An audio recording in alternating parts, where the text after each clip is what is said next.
Hello and welcome to the Classic Car Weekly podcast. We're back for an election special. I'm the title's staff writer, Jesse Billington, and I'm joined by the editor, David Simister. How are you? I'm good. Looking forward to what I think could be potentially quite an interesting general election this week. There's been obviously a lot of chatter over the in the national newspapers and online, so I'm genuinely looking forward to what could be one of the most exciting and important general elections potentially in a generation. Certainly in my lifetime, at least. I think we've got a very exciting sort of 3 or 4 days coming up. We're, of course, recording this in the sort of CCW Towers on Wednesday morning.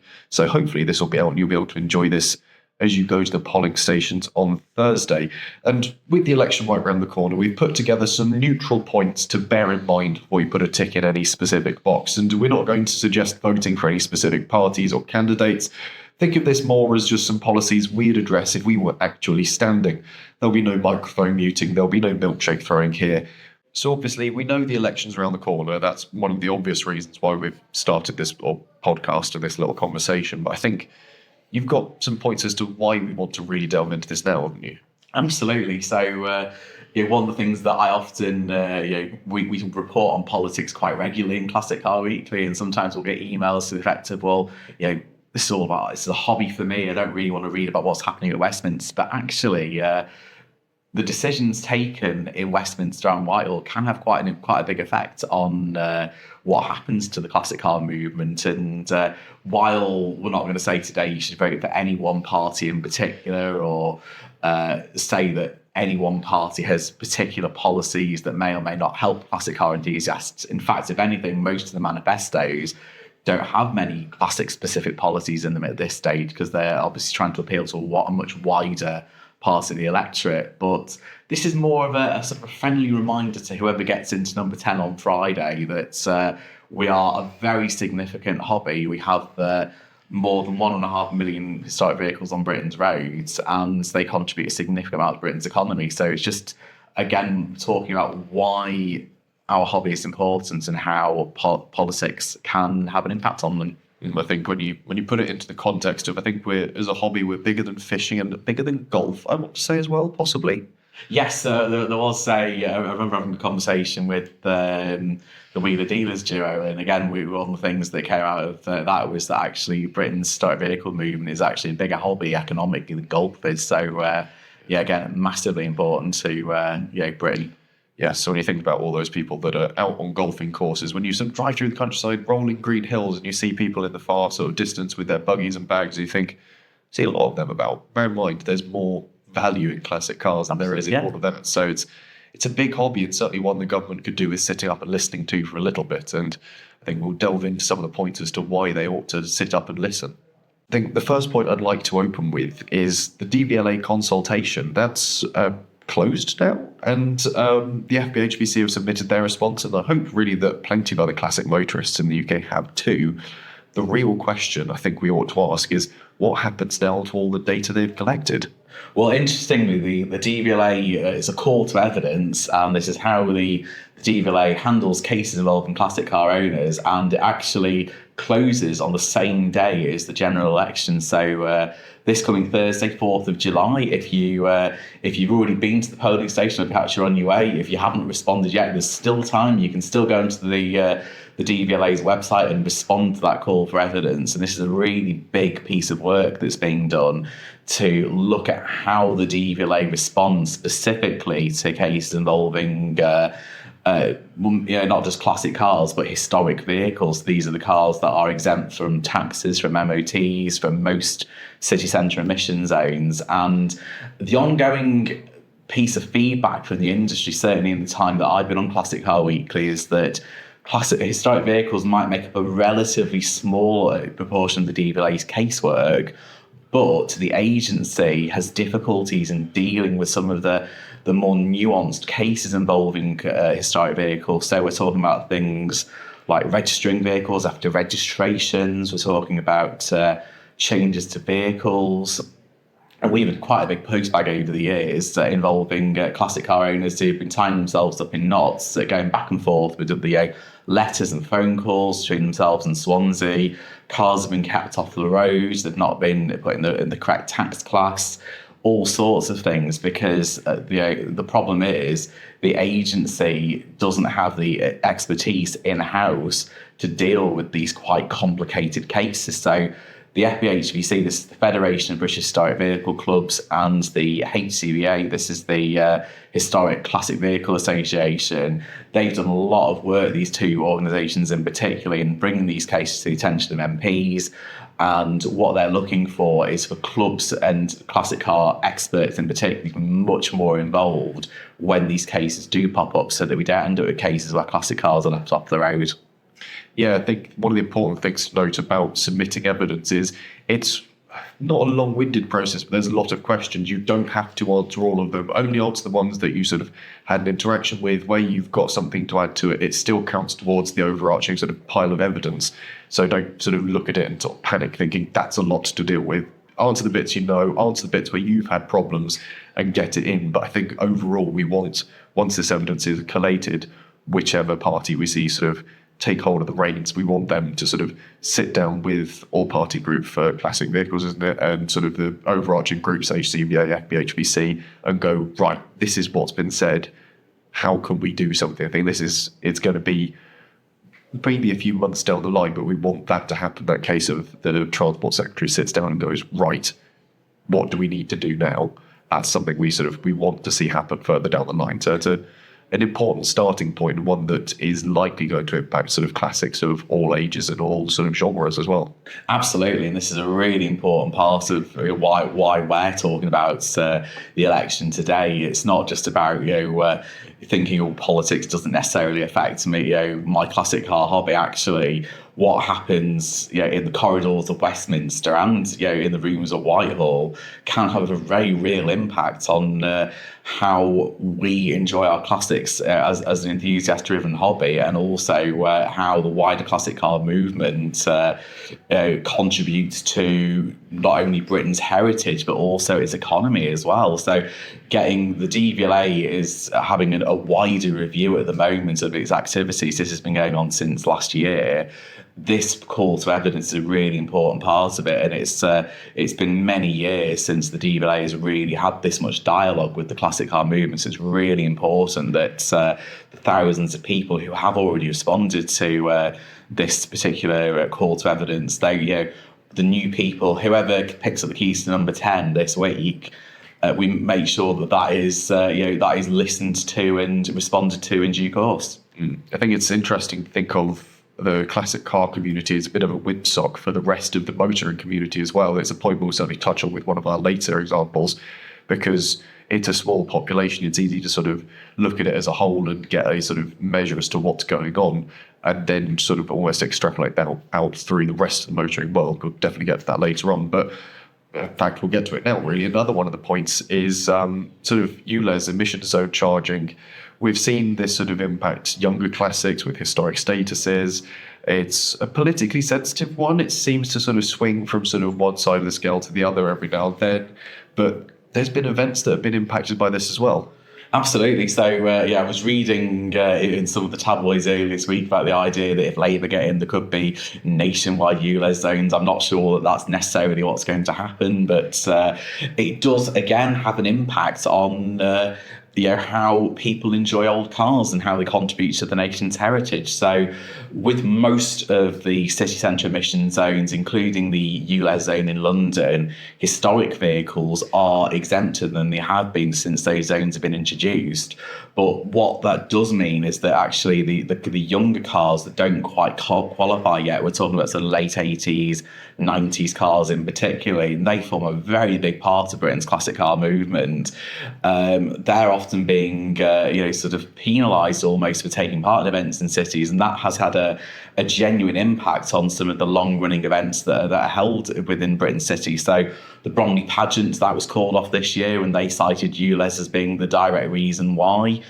We know that the London to Brighton mini run, that was called off as a result of the ULEZ because it was no longer feasible. We know that the London to Brighton Classic Car Run, which CCW is a media partner for, they moved their start. Used to start from Greenwich Park, just opposite Canary Wharf, but now it's been moved out of London into Brooklands Museum, and that again was in direct response to to the ULEZ, and that was to make sure that owners of younger cars could still take part in the run.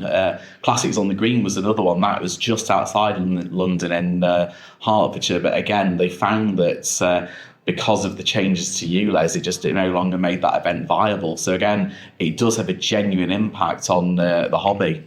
I think one of the things, certainly from the aspect where I see it as well as a younger classic car enthusiast, is the generation of cars that people my age have a nostalgia for aren't ones that have the sort of full historic status yet. And generally speaking, people my age tend to live in more urban, built-up environments that are subject to ULEZ sort of charging for emissions, which means that all of a sudden you can't sort of have a classic car or a car that you sort of deem as classic or historically interesting because of where you live, because you're hit with the immediate charges. So it's one of those things that's an interesting stranglehold to the hobby, and again is a political hot potato, but one that is strangely tied to classics and strangely important. And yeah, like you said, when it comes to events, it's had a bit of a dent, but equally the market has had a bit of an impact through it as well. Absolutely, and it's interesting because when I had an MGB GT and a Reliant Simister, I could zip in and out of the centre of London, no problem, because again, both of those were historic vehicles, they were ULEZ exempt. Now I've got a car that's got a Mark 1 Mazda MX-5. If I want to take that into London, it's £12.50, and that's before you pay the congestion charge. So again, that has it doesn't necessarily preclude me from owning a classic and live in London, but it does make it more expensive. So again, that does affect the way the market operates. We have seen in our classifieds cars being openly advertised as ULEZ exempt because they know that people in big cities are more likely to buy them. And we've also seen, conversely, I've seen a slew of articles sort of in the wider media suggesting that people go out and buy an historic vehicle specifically because they can go out of London. And using a vehicle of that age, yes, you could in theory go and buy an old Jag XJ6 as a commuting vehicle, but that's not really what the classic car movement and enjoying a car and preserving it as a piece of heritage is necessarily what it's about. Yeah, it's preservation of heritage, not an exploitable loophole. Although I think London traffic would be certainly visually improved if all of a sudden everyone was putting around in sort of Austin Westminsters. We'll move on from ULEZ then to another sort of sore point really for the classic car community, and one that has been sort of glossed over, thankfully, for the past few sort of election years, which was, of course, the scrappage scheme. And none of the main parties have really mentioned this, but previous Labour governments have brought in sort of the old scheme, and it led to a lot of classics getting scrapped. I think I've still got floating around on my computer the sort of reams of details of all the interesting cars that were lost to that scheme. And a 2017 petition shows there's an appetite for protecting classics from the scrap heap, but with sort of changing environmental sort of opinion, this could be something we see sort of being resurrected, unfortunately. It's an interesting point because, again, the last national scrappage scheme was rolled out in 2009 when Gordon Brown was Prime Minister, and we did see quite a demonstrable effect on the number of classic cars that were being scrapped at the time, being traded in because people wanted, it was the cash for clunkers scheme as it was called, people trading them in, getting a bit of money off a new car, but people were trading in, for example, 7 Morris Marinas they were got rid of, 10 Mazda RX-7s, 6 BMW 8 Series, 4 Citroen CXs, there were 655 Minis, 81 Morris Minors, 45 Jaguar XJSs, 88 Citroen TCVs. So it gives you a sense of just how vulnerable older classics can be. And it was a very famous case a couple of years ago where in a manufacturer-led scrappage scheme, someone wanted to trade in a very nice standard 10 for a discount on a new Transit. So there's a genuine risk if a scrappage scheme is reintroduced that classic cars could be sent to the scrappers rather than being broken up for parts or saved by enthusiasts. So it's very important that I think legislation is introduced to protect particularly historic vehicles from being traded in on these schemes. I think it's much more valuable to enthusiasts for these cars to either be put back on the road and restored as piece of motoring heritage, or at the very least given to clubs, broken up and used as parts to help protect other classic cars from the same fate. So it's a very important piece of potential legislation, and it's relevant because Labour have previously talked about the potential of bringing in another scrappage scheme. They mentioned this 2 years ago at their party conference. So I think it is something that is certainly something to be mindful of as enthusiasts, and if that is talked about in the future, whoever gets the keys to number 10, I think it's something that enthusiasts we should be beating the drum about, making sure that classics are protected. I remember early on in my tenure at CCW was you sent me off to try to chase around the Labour Party and try and find out a bit more about when they'd sort of floated the idea of a new scrappage scheme, and they were sort of a bit reluctant to give any details on it. I think as soon as sort of shots came across the bow, they might have backed down from it a little bit, and one hopes that they have completely. But the idea of sort of scrapping cars, or at least offering them up as a better means of preservation of other cars, or putting them into museum pieces, even if it means they're coming off the road, but there's still this ability to preserve Britain's heritage. They form a huge part of the fabric of quintessential British life. When you sort of think about what foreigners think of the UK, very often it is thought of as sort of not necessarily old and stuffy, but certainly older classic cars are sort of, it's a large part of what people think about as being part of Britain. And when it comes to preserving that, we also need to think about how the next generation gets involved when it comes to things like apprenticeships. And apprenticeships are a government-led scheme. Obviously, whoever forms the next government is going to have a say in how those are put together and how they're run. And there's a huge amount of classic car and sort of hands-on apprenticeships that are, I wouldn't say at risk, but certainly will be put under the limelight when it comes to a new government.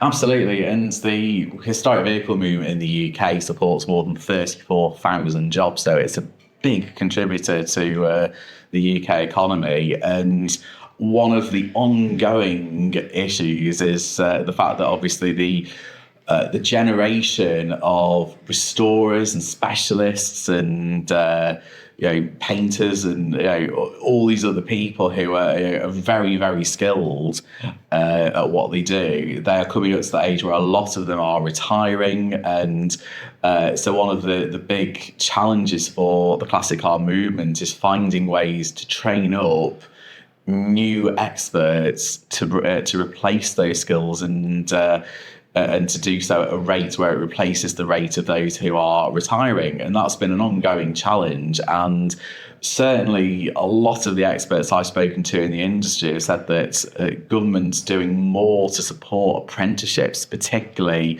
where technical skills are involved, is something that I think it would be a really valuable way of actually helping to ensure the future of the movement. And it's also about making sure that these young enthusiasts actually have really good, valuable careers to go on to. You look at, if you punch in classic car jobs into Google, there are loads of roles out there for restorers and technicians and so on. And they pay pretty good wages as well, because there is a shortage in the industry. There's it's very competitive out there because there is a shortage of people coming into the industry with those skills. It's really important that the work that sort of the likes of the Heritage Skills Academy and Starter Motor and so on, these are bodies who help to train the next generation up in how to do things like restoration and panel beating and so on, that they are given as much support as possible to help ensure that the cars that we love stay on the road for years to come. And equally, in the broader scheme of things, these are sort of transferable skills you'll pick up as a sort of heritage vehicle technician. Obviously, things like sort of automotive wiring, sort of putting in fuel lines, brakes, maintenance, those are all things that are still relevant to modern cars. They all still have brakes, electrical systems. And equally, as we look to preserve the life of existing cars and sort of recycle and sort of reuse and sort of make things a lot more sustainable, those are skills that are going to be in demand. So these are valuable apprenticeships and valuable skills that the classic car community is looking to instill into the next generation. I think it's worth sort of bearing that in mind and sort of hoping it's not overlooked on the case of, oh, well, it's just all about sort of panel beating and making a nice ash frame for something. It's a lot broader than that. And again, like you said, this forms a huge part of the working community. 34,000 jobs is not insubstantial. And ensuring that is sort of kept going is going to be valuable not only to the workforce but also to the wider British economy. Absolutely, and it's there are certainly, we have some well-known cheerleaders for this in our industry, including Richard Hammond as a very prominent example. But again, they are talking about getting more people in again to keep these wonderful old cars on the road. One of the things which I'm always very conscious of as well is that classic cars are the ultimate form of recycling. It's much better for the environment to keep an old car on the road and restore it and love it than it is to keep banging out new ones every year all the time, because that's a massive impact on the environment. But we need more people in the industry to do that. So these are really transferable skills. And it's about making sure that we are banging the drum for this in schools and colleges, that we get the next generation into use as early as possible. Yeah, hopefully that'll be something that we get to carry on with.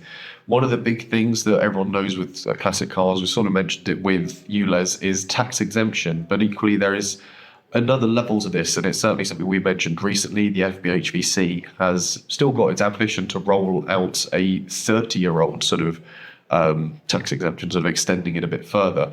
And there's been petitions put to government, and they've all passed 10,000 signatures, but they've all been rejected. So I want to sort of ask you the question: why should the hobby get a tax cut?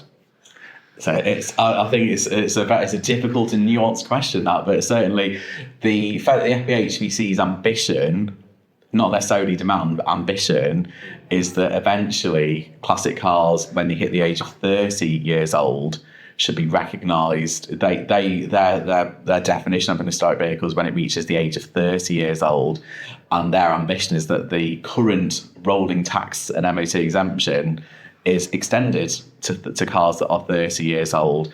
However, it's a difficult one to justify necessarily at this particular point, because there's a cost of living crisis on right now. So what we don't want to do is necessarily go and banging the drum asking for what is essentially a tax cut on a hobby at a time when people are struggling to pay their bills. So it's about making sure that we do this. If we are going to do that we do it at the point when the timing is right, and also do it in a way that doesn't bring in any restrictions on use as well. So you think about what happens in Germany.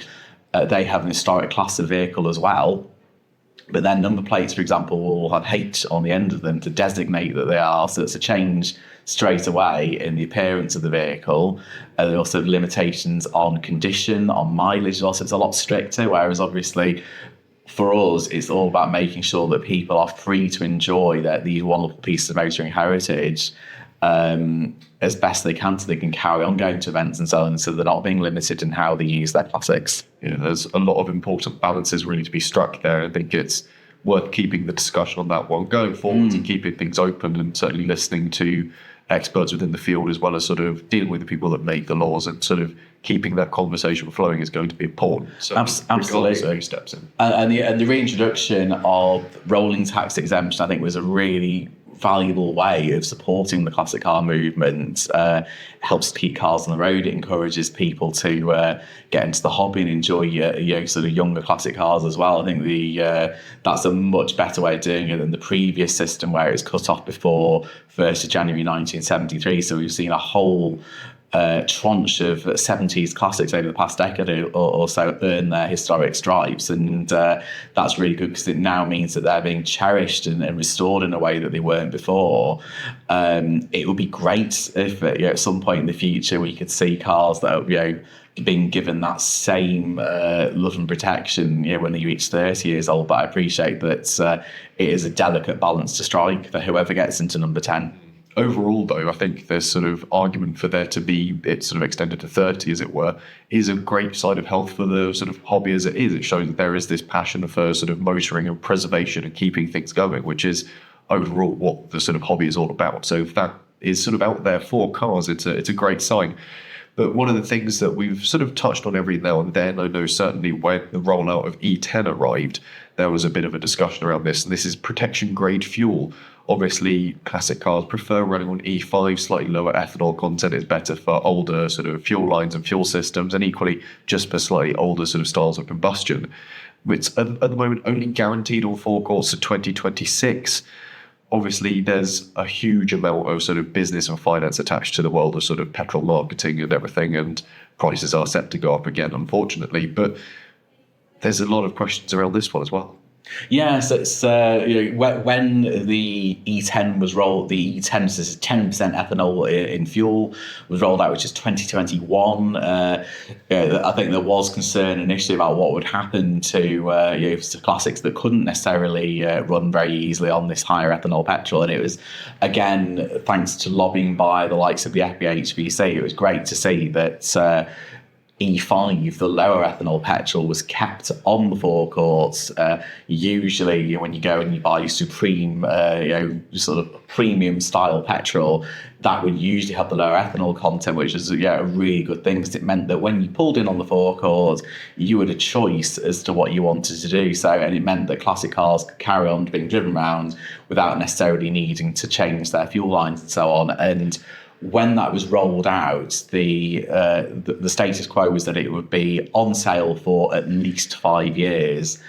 Everyone I've spoken to has said that it's almost certainly going to be extended again beyond 2026.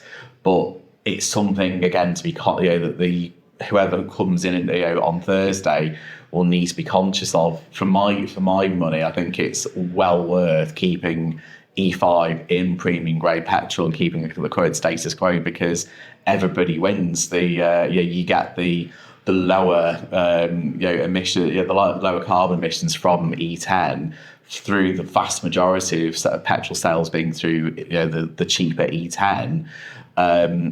Classics typically only drive about 1,200 miles a year. They're responsible for less than 0.25% of the UK's vehicle emissions. So I think for what it's worth, I would keep it as it is. But again, that's something that if anybody does talk about changing it, that's where we need to make sure that the classic car owner is being represented in years to come. And weirdly enough, I think almost big oil, to sort of coin the phrase, would have our backs on this one, because for them, they've got a sort of a second marketable product that they can have a little bit of a markup attached to, and they'll be pressuring to sort of keep it on the forecourt as well, because for them, it's great for their profit margins.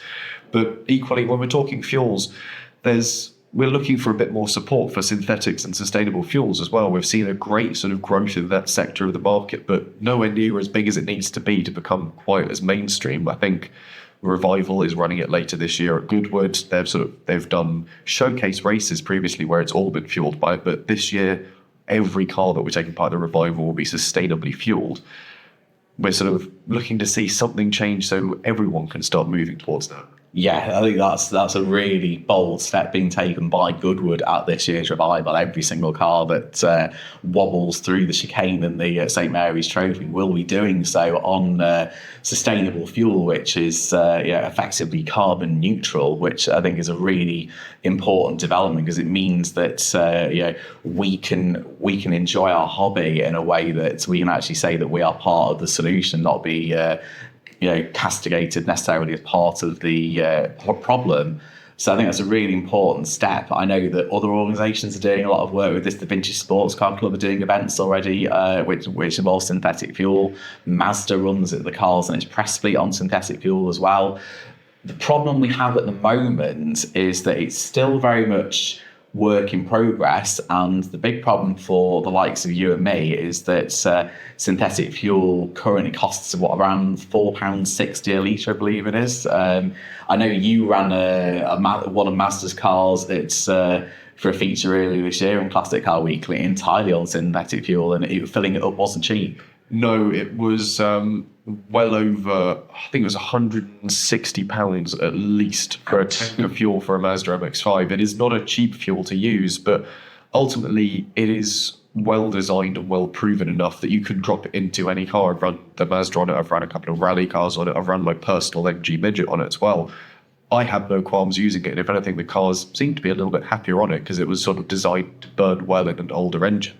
So it's a great sort of science, it's a great application of it, and equally Classics can be seen as this great test bed for sort of furthering science and sort of furthering eco-conscious motoring.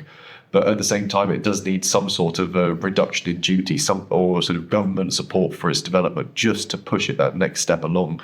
Absolutely. This is, again, a really potentially quite important piece of the jigsaw when it comes to supporting synthetic fuel, which is making it cheap enough that regular classic car owners would want to put it in their tank. Certainly, I'm quite happy to run my MX-5 on premium grade fuel, but I'm not sure I'd necessarily every single week want to put petrol that costs £4.60 a litre into my car, because I'd be broke within the next month.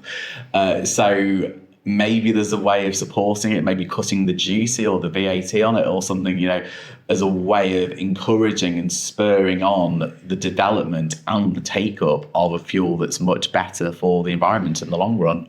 Yeah, I think as we see more and more events showcasing it, and more classic owners that have the financial sort of ability to do it as well, and sort of keep talking about it, we'll keep moving it more and more towards the spotlight. It's something we want to see happen, because ultimately anything along those lines that helps preserve our hobby and keep our cars on the road in a way that we can enjoy the sight, sound and smell of them, that's going to be crucial as the years go by.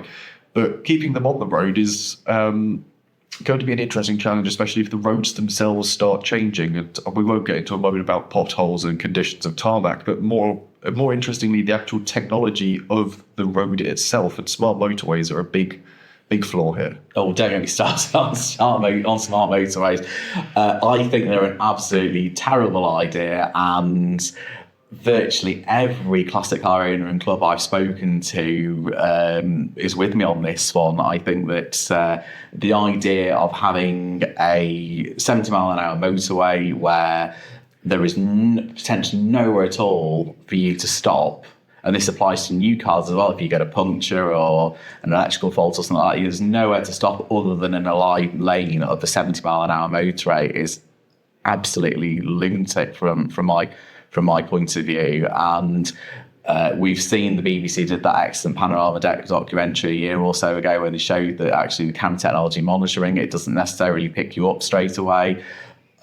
We've seen cases, we know that potentially these smart motorways are lethal, and I am pleased that the outgoing government introduced a moratorium on them. I think that whoever gets in to number 10 on Thursday needs to take a serious look at them and ban them completely outright. Yeah, I think you're right when you say that this doesn't just impact classic motorists. Obviously, by nature of our cars being old, I think it's not unfair to say we're more susceptible to motoring maladies while on the road. But as you say, this impacts modern motorists as well. Punctures are just more and more common these days as tyre technology shifts. But equally, collisions, the amount of times that I've seen modern cars stuck at the side of active motorways is grown exponentially in the past 3 years. I've got my own suspicions as to why that is. I won't get into it. But the fact is that this is something that impacts all drivers. And it wasn't until I myself got stuck on a smart motorway that eventually a policeman arrived and said, "Have you not phoned the police?" And I was like, "No, because I thought the camera picks me up." And he goes, "No, they're supposed to start telling you that the idea is you now phone the police, and then they let Highways Agency know to close the lane." Which is a terrifying prospect in itself. And certainly your point, absolutely. Yes, classic cars, yes, they break down, of course they do, but equally, the last breakdown I had was in a brand new Mercedes A-Class. So these things can and do happen. And the idea of having traffic, potentially behind you at 70 mile an hour while it happens, is a frightening prospect. I think the AA came up with a very good proposition ahead of this year's election, which was essentially to turn that lane, that inside lane on a smart motorway back into a hard shoulder, and then have the gantry reopen it for emergencies only. That was their proposition. I think that's a very sensible one, and I think that whoever's in government end of the week should look at it and take it seriously. Do very well to essentially invert the way it's run at the moment, which is it's run as a live lane and then swapped to closed in an emergency. Keep it all the time closed, and when flip it on its head, exactly. Open it up if you need to. I think that'd be a great one for safety. And equally, there's other bits of technology that are being implemented into our roads. Potential requirements for things like black boxes. We've seen the rollout of noise cameras. There is going to be a clash between sort of modern technology and the classic interface, because you simply can't sort of have older cars with modern exhaust systems fitted so they comply with noise regulations. You haven't got the wiring setups to support black boxes. Black boxes themselves are a bit of an electrical draw. Older cars don't necessarily have the best wiring. Trust me, I know that. And it's there is going to be this sort of ongoing clash as governments go, cars need to have this, and we go, yeah, but my car simply can't because it was designed in the 1960s. There's going to be a problem, and it needs someone in power to have a bit of an understanding, I think. I had a very interesting conversation with Jacob Rees-Mogg once, and I'm not suggesting you do or don't vote for Jacob Rees-Mogg, but he did say that legislation, when it's introduced, should not be introduced retrospectively to cars. So things like a Jaguar E-Type or an Austin 7, they were completely compliant with the laws when they were introduced. We shouldn't be introducing legislation that then retrospectively makes something that they do illegal. So we should still be able to go out and enjoy a car, on a road, on a public road, regardless of how old it is, as long as it still meets the standards of when it was made. So again, things like black boxes, I don't think that necessarily would work with classic cars. The technology is not compatible. Equally, yes, there have been trials of noise monitoring equipment. This is designed to catch out people, motorbikes with illegal exhaust, that sort of things in residential areas. But that shouldn't stop you. If you've got something like a TVR or Ford Capri, if you start up, yes, it's going to be a bit throaty when you start it up. That doesn't make it illegal. As long as it's standard, you should not be caught out by new equipment. Yeah, and I think there's got to be a balance struck between sort of it. And equally, I think safety is worth sort of considering it. I think that a lot of people bemoan adding seatbelts to cars, and weirdly enough, there have been cases where seatbelts have been added to classic and heritage cars, and the DVLA has gone, oh yeah, well that's a modification, so cube lane. You go, well no, hang on. I think it's this sort of idea of conversation and balance to be struck between sort of a safe and sensible addition to a vehicle versus one that clearly makes no sense at all, i.e. trying to fit a black box to an Austin 7. Where do you start? And can you get one that runs on that lower voltage? I don't know. Where do you fit it? But anyway, it's one of those things that's worth considering and worth sort of... It brings us to the nice summation point of ensuring the conversation between classic enthusiasts and the overarching agencies and departments of government that sort of legislate these things. That conversation still needs to flow, and crucially, whoever takes the keys to number 10, it needs to be sort of ready to sit down and talk and listen.